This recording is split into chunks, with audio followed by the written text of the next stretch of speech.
Hello बच्चों, कैसे हैं सब? बढ़िया।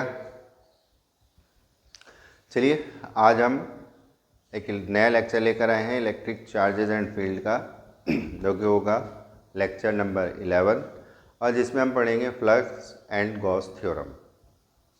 ठीक है, चलिए तो स्टार्ट करते हैं। हमारे इस ब्यूटीफुल से चैनल पर आप लोगों का स्वागत है। इसका नाम है physics with Salman sir. I hope मेरी वीडियोस में आपको सारे टॉपिक समझ में आ रहे होंगे। बस इसी तरह से प्यार देते रहिए।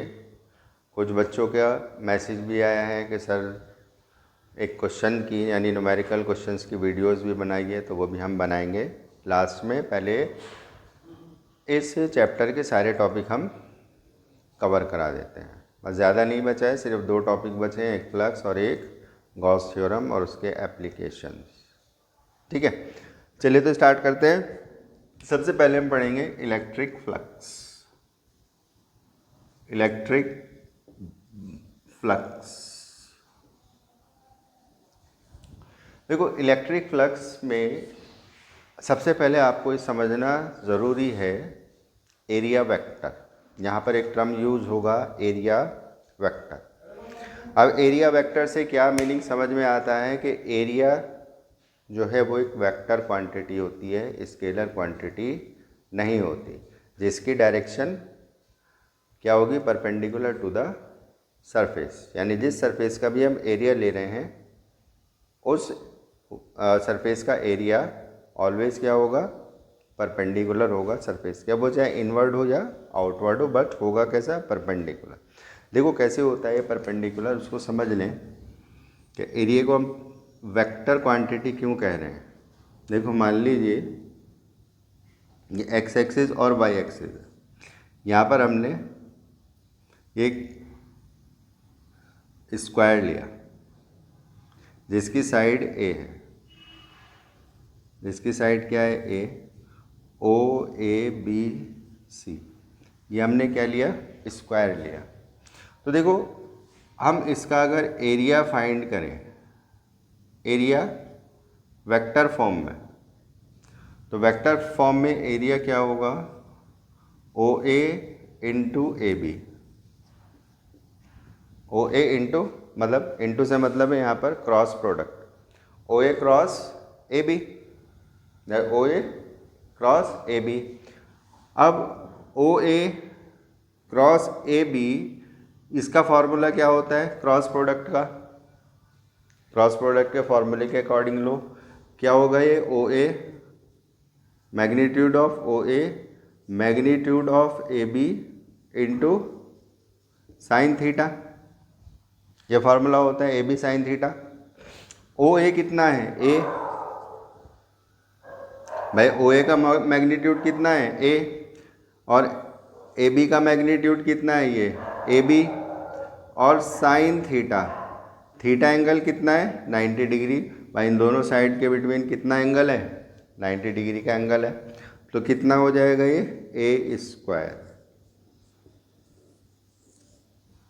और यही फॉर्मूला आपने पढ़ा है, एरिया ऑफ स्क्वायर कितना होता है, साइड स्क्वायर होता है।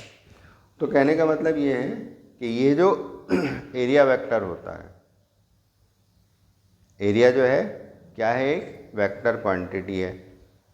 ठीक है, अब इसकी डायरेक्शन देखो, डायरेक्शन जैसे मैंने अभी बताया, क्या बताया था कि एरिया की जो डायरेक्शन होती है वो always perpendicular to the surface होती है। अब देखो कैसे लेंगे, क्रॉस प्रोडक्ट जब हम करते हैं तो क्रॉस प्रोडक्ट का जो आंसर आता है यानी रिजल्टेंट आता है वो भी वेक्टर क्वांटिटी होती है। अब जब वेक्टर क्वांटिटी होती है तो उसकी डायरेक्शन क्या होगी, भाई ये तो एक तरह से देखें हम क्या आ गया, मैग्नीट्यूड आ गया, लेकिन हम इसकी डायरेक्शन कैसे लेंगे। तो क्रॉस प्रोडक्ट में डायरेक्शन का हम क्या यूज़ करते हैं, राइट हैंड थंब रूल का यूज़ करते हैं कि हम क्या कर रहे हैं, ओ ए इंटू ओ बी, यानी ओ ए से ओ बी की तरफ। तो ओ ए से ओ बी की तरफ आप अपनी फिंगर कर्ल करो इसी तरह से, तो जिस डायरेक्शन को थंब पॉइंट करेगा वो डायरेक्शन कैसी हो जाएगी, किसकी डायरेक्शन हो जाएगी, रिजल्टेंट की डायरेक्शन हो जाएगी। यानी यहाँ पर क्या है, इस एरिया की डायरेक्शन हो जाएगी। तो जब हम ओ ए से ओ बी की तरफ इसको कर रहे हैं तो ये डायरेक्शन आउटवर्ड आ रही है, यानी एक तरह से इस तरह, और ये कैसी होगी, परपेंडिकुलर होगी। तो एरिया क्या है, एक वेक्टर क्वांटिटी है जिसको हमने यहाँ पर देखा, और ये वेक्टर क्वांटिटी है, और तो इसकी डायरेक्शन क्या होगी, always perpendicular to the surface, और ये आउटवर्ड भी हो सकती है और इनवर्ड भी हो सकती है, दोनों ही हो सकती हैं। ठीक है, तो एरिया समझ में आ गया। एरिया को हम अब क्या लेकर चलेंगे, वेक्टर क्वांटिटी लेकर चलेंगे। चलिए अब फ्लक्स की बात करते हैं। फ्लक्स क्या होता है, व्हाट इज फ्लक्स? फ्लक्स होता है the total number of electric field lines, electric field lines passing through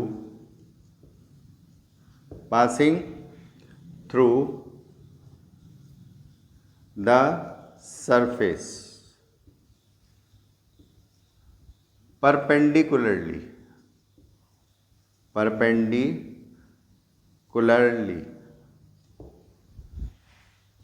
ठीक है। यानी number of electric field line जो एक सरफेस से पास हो, और पास होने की कंडीशन क्या है, परपेंडिकुलरली। परपेंडिकुलरली का मतलब 90 डिग्री के एंगल पर जितनी भी इलेक्ट्रिक फील्ड लाइंस पास होंगी, तो these number of electric field lines are called electric flux. यानी जितनी भी इलेक्ट्रिक फील्ड लाइन पास हो रही हैं उसको हम क्या कहेंगे, इलेक्ट्रिक फ्लक्स। जैसे मान लीजिए एक सरफेस हमने ये ली, ये सरफेस ली हमने, ठीक है। इस सरफेस से हम कुछ इलेक्ट्रिक फील्ड लाइन पास करा रहे हैं,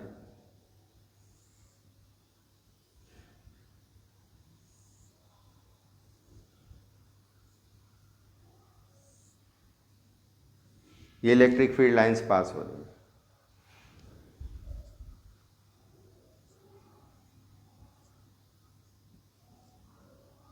अब ये कैसे पास हो रही हैं, परपेंडिकुलर टू द सरफेस। भाई देखो सरफेस ही ऐसे रखी हुई है, ऐसे है सरफेस, और यहाँ से इलेक्ट्रिक फील्ड लाइन पास होकर बाहर निकल रही है। अब क्या है, देखो इस तरह से बाहर निकल रही है, तो एंगल कितना बन रहा है सरफेस से, 90 डिग्री का। तो इस तरह की कंडीशन होनी चाहिए कि जितनी भी इलेक्ट्रिक फील्ड लाइंस हैं वो परपेंडिकुलरली पास हों सरफेस से, यानी 90 डिग्री के एंगल पर।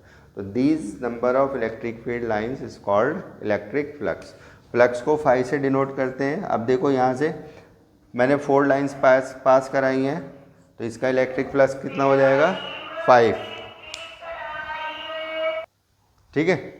तो ये कितनी पास हो रही हैं, 5 फील्ड लाइंस पास हो रही हैं, तो इसका ये कितना हो जाएगा, 5, यानी कि इलेक्ट्रिक फ्लक्स 4 हैं, 4 इलेक्ट्रिक फील्ड लाइंस हैं, तो ये कितना हो जाएगा, 4। जितने भी इलेक्ट्रिक फील्ड लाइंस पास कराएंगे वो उसका फ्लक्स हो जाएगा।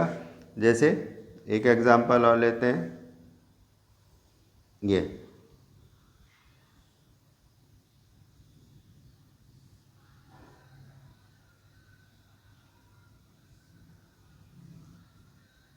यहाँ से इस फिगर में मैंने कितनी इलेक्ट्रिक फील्ड लाइंस पास कराई है, 3, तो इसका इलेक्ट्रिक फ्लक्स कितना हो जाएगा, 3 हो जाएगा।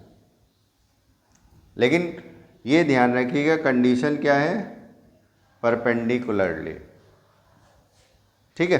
तो ये तो हो गया फिगर के थ्रू हम कैसे पहचान सकते हैं कितना फ्लक्स है। तो जितनी भी इलेक्ट्रिक फील्ड लाइंस परपेंडिकुलरली पास हो रही हैं वो क्या हो जाएगा, उसका फ्लक्स हो जाएगा। अब फ्लक्स का एक फॉर्मूला होता है, phi is equals to E dot D A या ई डॉट ए, ई डॉट ए, ये फार्मूला होता है। और इसको हम ऐसे भी लिखते हैं, ई ए कॉस थीटा। भाई ई डॉट ए को क्या लिखेंगे, E A cos theta, dot product है, डॉट प्रोडक्ट का फॉर्मूला क्या आता है, A dot B equals to A B cos theta, ये फार्मूला आ जाएगा। अब यहाँ ये एंगल कहाँ से आ गया, ये एंगल कैसे आया, देखो इसको समझते हैं, एंगल कैसे आता है, ये कॉस थीटा।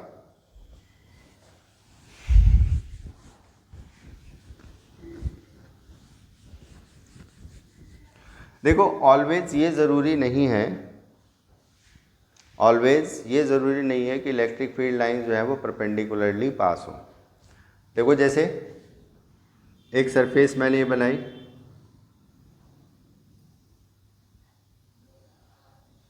और इस सरफेस पर ये इस तरह से इलेक्ट्रिक फील्ड लाइन पास हो रही है। अब ये क्या है, 90 डिग्री के एंगल पर नहीं है सरफेस से, तो हम क्या करेंगे, यहाँ से आप क्या करो, इसका एक एरिया वेक्टर ड्रॉ करो। एरिया वेक्टर क्या होगा, परपेंडिकुलर टू द सरफेस। तो ये हमने एक एरिया वेक्टर लिया ए, ठीक है। अब ये क्या है, जो इलेक्ट्रिक फील्ड लाइन है, मान लीजिए एरिया वेक्टर से थीटा एंगल बना रही है, थीटा एंगल पर है, तो क्या होगा, अब इलेक्ट्रिक फील्ड के दो कंपोनेंट हो जाएंगे। इधर डायरेक्शन में तो क्या हो जाएगा, ई कॉस थीटा, और इधर डायरेक्शन में क्या हो जाएगा, ई साइन थीटा। ऐसे डिवाइड कर देंगे हम कंपोनेंट में। अब आप इसमें मुझे बताइए कि जो इलेक्ट्रिक फ्लक्स होगा वो ई कॉस थीटा की वजह से होगा या ई साइन थीटा की वजह से होगा। भाई जाहिर सी बात है, जो परपेंडिकुलर है उसकी वजह से होगा, और परपेंडिकुलर क्या है, ई कॉस थीटा है। परपेंडिकुलर कौन सा कंपोनेंट है, ई कॉस थीटा, क्योंकि एरिया की डायरेक्शन में एरिया ऑलवेज क्या होता है, परपेंडिकुलर होता है, एरिया वेक्टर ऑलवेज। तो एरिया की डायरेक्शन में जो इलेक्ट्रिक फील्ड है उसी की वजह से इस सरफेस से इलेक्ट्रिक फील्ड, वो सॉरी इलेक्ट्रिक फ्लक्स आएगा। तो इट मीन्स कि हम किस तरह से लेंगे, flux E cos theta into area. भाई electric flux E cos theta की वजह से है, तो E cos theta into A का मीनिंग क्या हुआ, ई ए कॉस थीटा, और ई ए कॉस थीटा को हम क्या लिखते हैं, ई डॉट ए। ये फॉर्मूला हो जाए, यहाँ से ये कॉस थीटा आता है कि जब भी कोई भी इलेक्ट्रिक फील्ड लाइन परपेंडिकुलर नहीं होगी सरफेस से, तो हम उसको क्या करते हैं, कंपोनेंट में डिवाइड करते हैं, ई कॉस थीटा और ई साइन थीटा। तो ई कॉस थीटा चूँकि परपेंडिकुलर होगा तो इसलिए ई कॉस थीटा का कंपोनेंट आएगा, उससे क्या आ जाएगा, ई डॉट ए आ जाएगा। क्लियर है। अच्छा इसको एक फिगर से और समझते हैं। देखो कॉस थीटा का केस, मान लीजिए फिगर इस तरह से है ये, ठीक है, ये कोई सरफेस है, सरफेस ले लिया हमने, और इस सरफेस से इलेक्ट्रिक फील्ड लाइन इस तरह से पास हो रही है, ठीक है।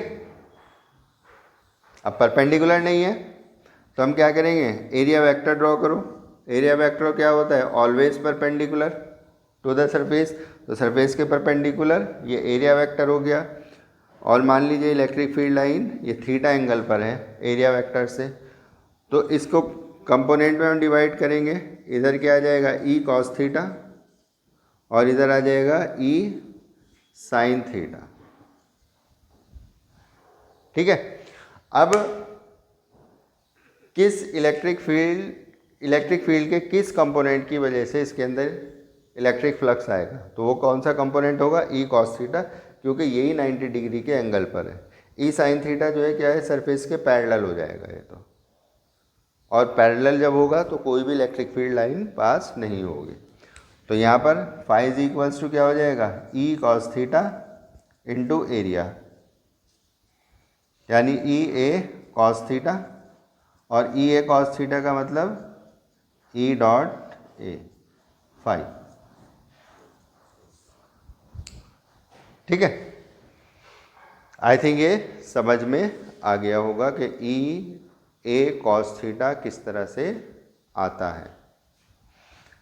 दूसरी चीज़ देखो, फाई जो आ रहा है वो दो वेक्टर क्वांटिटी का डॉट प्रोडक्ट आ रहा है, और डॉट प्रोडक्ट का जो रिजल्टेंट होता है वो ऑलवेज कैसा होता है, स्केलर क्वांटिटी होती है। तो इसका मतलब फाई जो है वो कैसी क्वांटिटी है, स्केलर क्वांटिटी, यानी इलेक्ट्रिक फ्लक्स स्केलर क्वांटिटी है, ये डायरेक्शन पर डिपेंड नहीं करती। दूसरी चीज़ इसकी एसआई यूनिट क्या होगी, SI यूनिट, SI यूनिट क्या हो जाएगी भाई, क्या है, इलेक्ट्रिक फील्ड इनटू एरिया, इन दोनों का प्रोडक्ट। तो इलेक्ट्रिक फील्ड का क्या होता है, NC-1 और एरिया का मीटर स्क्वायर, तो न्यूटन मीटर स्क्वायर कूलम -1, ये इसकी SI यूनिट हो जाएगी। ठीक है, आई थिंक अब जो है इलेक्ट्रिक फ्लक्स आपकी समझ में आ गया होगा कि फॉर्मूला उसका इसका क्या होता है, E.A होता है, और definition number of electric field lines passing through the surface perpendicularly, वो ध्यान रखना है कैसी होनी चाहिए, परपेंडिकुलरली, तभी इलेक्ट्रिक फ्लक्स जो है उस सरफेस से पास होता है। ठीक है, नोट कर लें।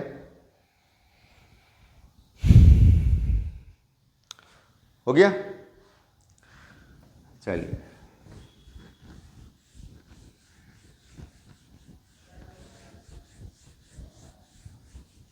अब देखो इलेक्ट्रिक फ्लक्स हम फाइंड कैसे करते हैं। जैसे मान लीजिए X axis, Y axis, Z axis, यहां पर कोई सिलेंडर है, एक हमने क्या ले ली, सिलिंड्रिकल सरफेस ले ली। ठीक है, इस सरफेस से हमें क्या फाइंड करनी है, इलेक्ट्रिक फील्ड फाइंड करनी है। अब यहाँ पर देखो, मान लो ये ओरिजिन है, ओरिजिन पर हमने चार्ज Q रख दिया, ओरिजिन पर हमने क्या ले लिया, चार्ज Q ले लिया। तो अब ये जो सिलिंड्रिकल सरफेस से इलेक्ट्रिक फील्ड फाइंड करनी है, तो देखो इसमें क्या करना है कि इसकी सरफेस पर देखो, अब यहाँ पर अगर हम सिलेंडर में देखें तो 3 सरफेस होती हैं, एक ये वाली सरफेस, एक ये वाली सरफेस, यानी 2 तो हमारे पास क्या हो जाएंगे, फ्लैट सरफेस, और एक ये वाली सरफेस होगी, इसको कहते हैं हम कर्व्ड सरफेस। ठीक है, तो यहाँ से इलेक्ट्रिक फील्ड इस डायरेक्शन में आएगी और इसी डायरेक्शन में क्या होगा, इसका एरिया वेक्टर हो जाएगा भाई, एरिया इसी डायरेक्शन में होगा। यहाँ से एरिया वेक्टर ये इस डायरेक्शन में परपेंडिकुलर, भाई एरिया वेक्टर क्या होता है, perpendicular to the surface, surface से 90 डिग्री पर इधर और 90 डिग्री पर इधर, और एक एरिया वेक्टर इसका भी आएगा ए, भाई कर्व सरफेस का भी एरिया वेक्टर आएगा। तो फाई अगर हम लेफ्ट सरफेस पर फाइंड करें, यानी लेफ्ट सरफेस ये है, राइट फ्लैट सरफेस ये लेफ्ट फ्लैट सरफेस, मैंने LF लिख दिया, लेफ्ट फ्लैट सरफेस, फॉर्मूला क्या होता है, E.DA,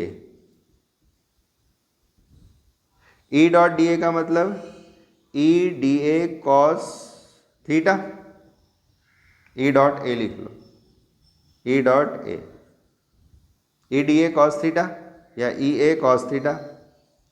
अब ये बताइए लेफ्ट फ्लैट सरफेस पर एंगल कितना बन रहा है, एंगल हम कौन सा लेते हैं,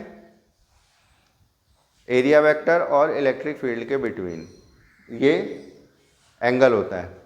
अब लेफ्ट पर एरिया वेक्टर की डायरेक्शन ये है और इलेक्ट्रिक फील्ड इधर है, भाई प्लस Q चार्ज यहाँ रखा है तो इससे आउटवर्ड, तो कितना, अब एरिया इस डायरेक्शन में हो गया, इलेक्ट्रिक फील्ड इस डायरेक्शन में हो गई, तो एंगल कितना बच जाएगा, एंगल कितना बनेगा 180 डिग्री का, और cos 180 की वैल्यू कितनी होती है, -1, तो कितना फ्लक्स आएगा, -EA, ए इसका पूरा सरफेस का एरिया आ जाएगा। सरफेस कैसी होती है, ये सर्कुलर होती है, अगर हम इसकी रेडियस r लें तो E इंटू पाई r² हो जाएगा माइनस में, माइनस किसकी वजह से आया, क्योंकि एंगल 180 डिग्री का बन रहा था और cos 180 की वैल्यू -1 होती है। इसी तरह अगर हम इसकी राइट फ्लैट सरफेस पर लें, भाई राइट फ्लैट सरफेस ये है, तो फॉर्मूला यही रहेगा E.A, E.A means EA cos theta. अब राइट फ्लैट सरफेस पर एंगल कितना बन रहा है, 0 डिग्री का, क्योंकि एरिया वेक्टर और इलेक्ट्रिक फील्ड इन दोनों की डायरेक्शन सेम है।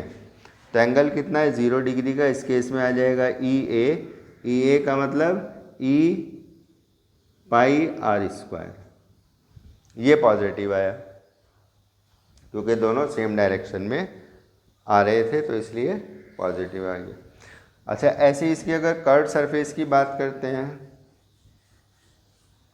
कर्व सरफेस पर phi curve surface E dot ए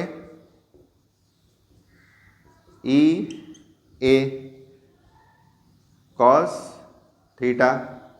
अब एंगल कितना बन रहा है यहाँ पर बाय कर्व सरफेस पर, इलेक्ट्रिक फील्ड की डायरेक्शन ये है तो एंगल कितना बन रहा है 90 डिग्री का, तो कितना आ जाएगा कॉस 90, तो ये कितना आ जाएगा 0।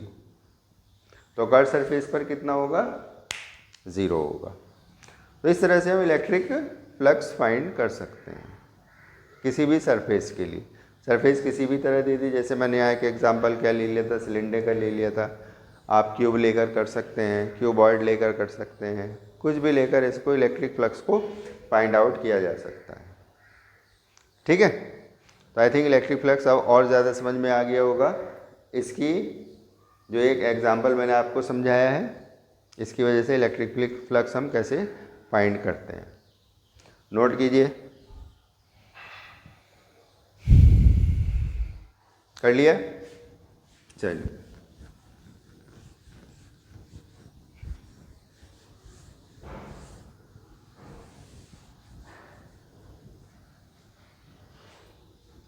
अब आगे देखिए, next topic Gauss theorem. Gauss theorem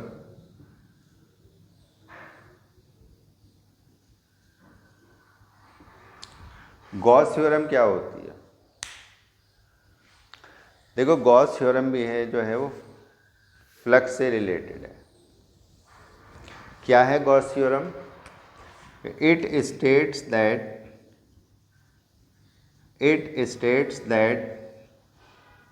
net electric flux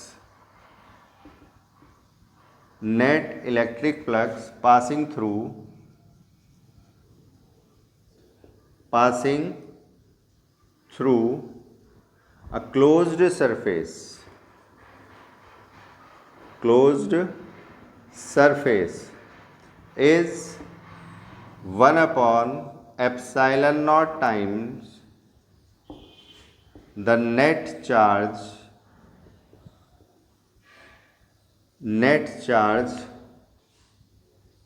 enclosed by the surface। ठीक है, ये गॉस थ्योरम है। यानी कि इसका मतलब क्या है कि जो नेट फ्लक्स होगा एक क्लोज सरफेस से, वो कितना होगा 1/epsilon naught times to the net charge enclosed by the surface. Surface से मतलब क्लोज्ड सरफेस, तो ये फाइज इक्वल्स टू आ जाएगा Q/epsilon naught। ठीक है, ये सिंबल की फॉर्म में लिख दिया। यानी नेट फ्लक्स किसके इक्वल है 1/epsilon naught times to the total charge या नेट चार्ज, तो phi is equals to Q/epsilon naught। ये गॉस थ्योरम है। ठीक है, आई थिंक गॉस थ्योरम समझ में आ गई होगी। तो आगे जो है अब इसके एप्लीकेशंस है गॉस थ्योरम के, जो एप्लीकेशंस की वीडियो हम बनाएंगे। नेक्स्ट वीडियो हमारी जो रहेगी वो गॉस थ्योरम पर बेस्ड रहेगी। ठीक है, आज के इस लेक्चर में बस इतना ही हमें करना था। फ्लक्स समझना था, फ्लक्स क्या होता है, और हमें क्या समझना था गॉस थ्योरम, क्योंकि जब हम एप्लीकेशन का यूज़ करेंगे वहाँ पर फ्लक्स भी यूज़ होगा और गॉस थ्योरम का भी यूज़ होगा। ठीक है, तो आज के लेक्चर में इतना ही रखते हैं। ठीक है, okay, bye everyone, have a good day, thank you.